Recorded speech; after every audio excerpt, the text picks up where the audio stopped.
Hello, today is January 13th, 2020, and the time is 10:24 a.m. This video, I'm going to be discussing another video that I had come across yesterday, I believe, and it has to do with Julia Shaw. She's well known for her book and talks and research into implanting false memories, and I do reference her in some of my other videos. And it's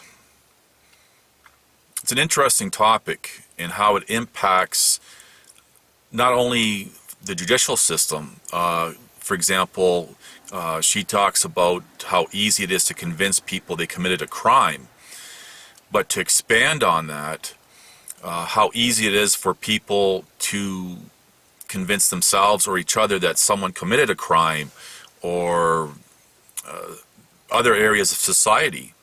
For example, this whole victimhood mentality and social justice snowflakiness that we see in society today. So this video is about, so I guess she has a recent book out called Making Evil. And I only got part way through the video. I'll watch the rest of it when I have time. But some interesting points were brought up. It's a long video, and I'll leave the link in the description box below for anyone who wants to watch it themselves. But I had posted some comments and relating it to social conditioning and how what's being discussed, at least in the first half of the video, ties into society as a whole and everything. So I'm going to read some of my comments about this.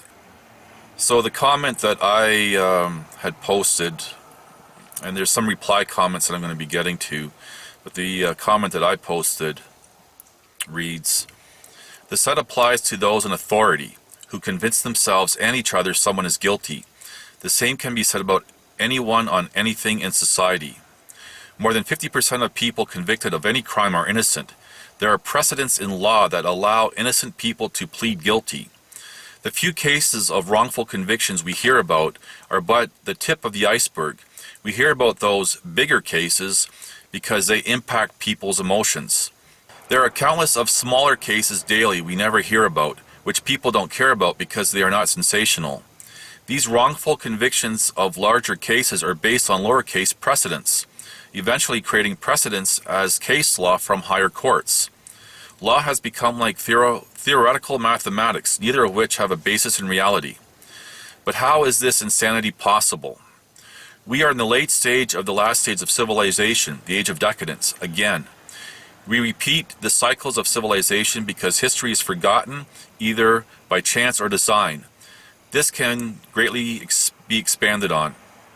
In this stage, the lesser the human gene pool, those who lack critical thinking skills, an extensive knowledge base, and cannot separate emotions, the beta and omega types become the majority. If we take an arbitrary number of, say, 75% being the above said type, professions draw from the human gene pool. Thus, it is highly probable the same percentage are found in professions. It can be argued that professions have a vetting process of one kind or another, but what is observed today are the lowering of standards for equal outcome rather than equal opportunity, under the guise of equality. Education and training can also be argued as a form of vetting or making someone greater than they are, or even more human than human. But the rhetorical question is, at what point does the magic happen to achieve this? Over time, practical sciences have been confused with theoretical sciences, which end up becoming the majority and accepted as fact. Speculation of observation is not science, and this statement needs further expansion.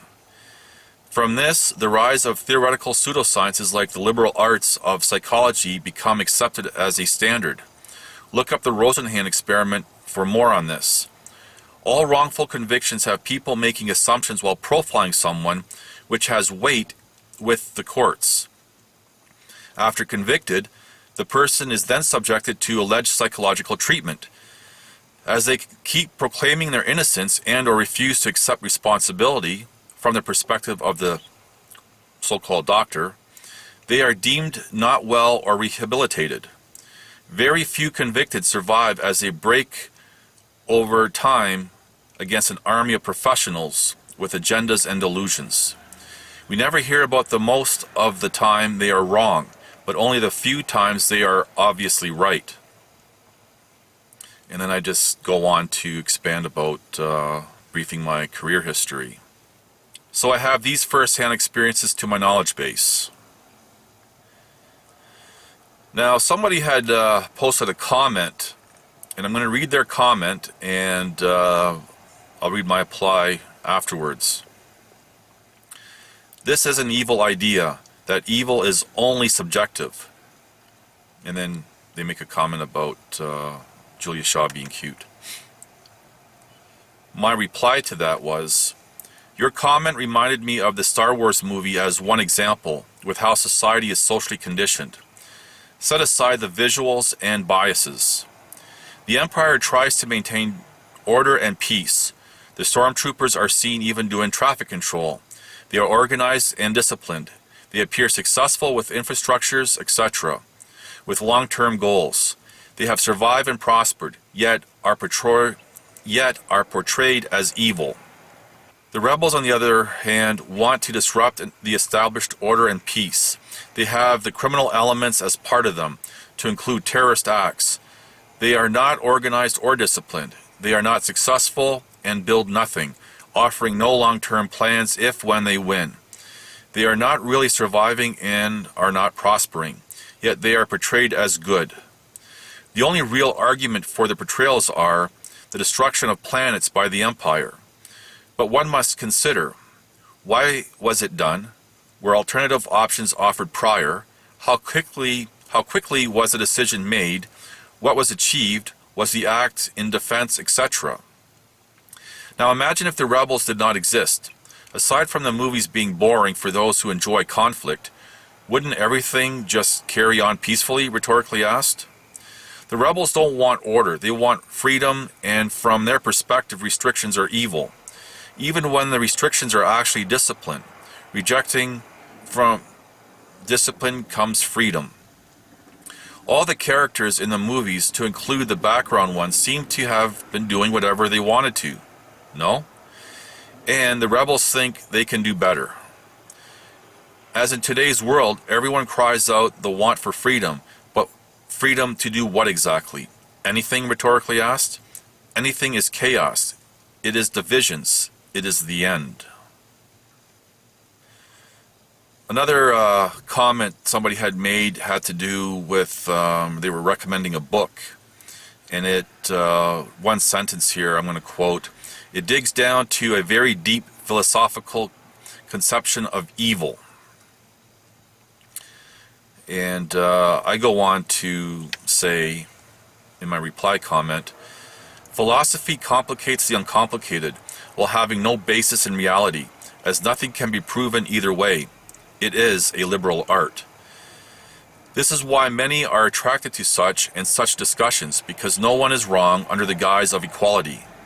In the late stage of the last stage of civilization, the age of decadence, where we are again, one of the many signs is the rise of philosophy. This is why conquerors seek out to eliminate these types after conquering, as these types contribute to the demise of civilization that are conquered. Most lack critical thinking skills, an extensive knowledge base, and cannot separate emotions when making decisions. There are four types of people. There are the wise, the few, who have overall knowledge and understanding. There are the intellectuals, the some, who complicate the uncomplicated.